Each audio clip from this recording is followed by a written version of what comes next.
अत्यंत प्राचीन समय की बात है। एक नगर में एक बुढ़िया रहती थी। वे प्रत्येक रविवार को सूर्य भगवान का व्रत रखती थी।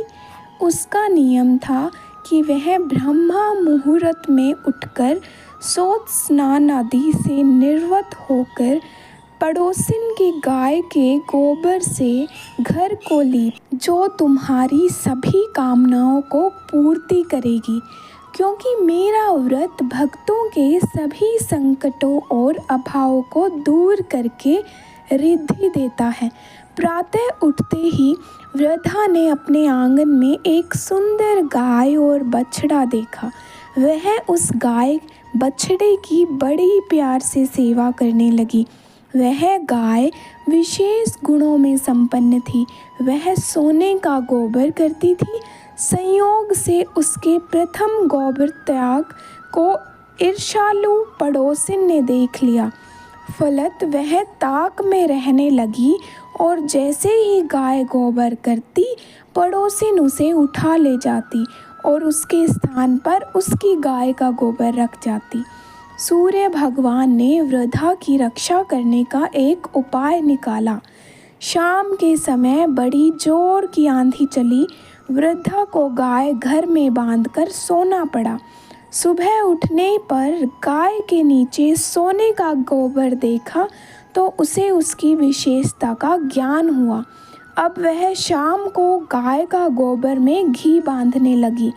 ईर्ष्यालु पड़ोसन ने इस प्रकार जब अपने को सोने से वंचित होता देखा तो उसने राज दरबार में जाकर राजा को सुनाया कि मेरी पड़ोसिन की गाय सोने का गोबर देती है, वह तो आपकी गौशाला में रहनी चाहिए। राजा को बात जन गई। उसने तत्काल सिपाहियों को भेजकर गाय खुलवा मंगवाई। वृद्धा के रोने धोने का राज कर्मचारियों पर कोई असर नहीं हुआ। वह शनिवार की शाम थी। दूसरे दिन रविवार था।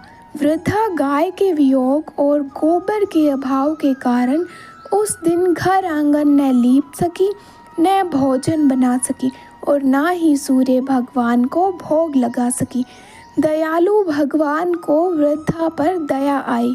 उन्होंने राजा की गौशाला को गोबर से ही ऐसा भरा कि राजा की नाक में दम आ गया और उन्होंने राजा को स्वप्न में आदेश दिया, या तो प्रातः होते ही वृद्धा की गाय उसके पास भिजवा दे, अन्यथा तुझको और तेरे राज्य को नष्ट कर दूंगा।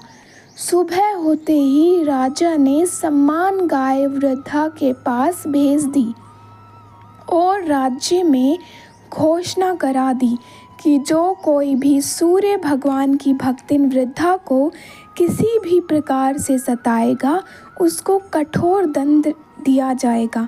दूसरे आदेश में उसने प्रजा को प्रत्येक रविवार को सूर्य भगवान के व्रत रखने को कहा।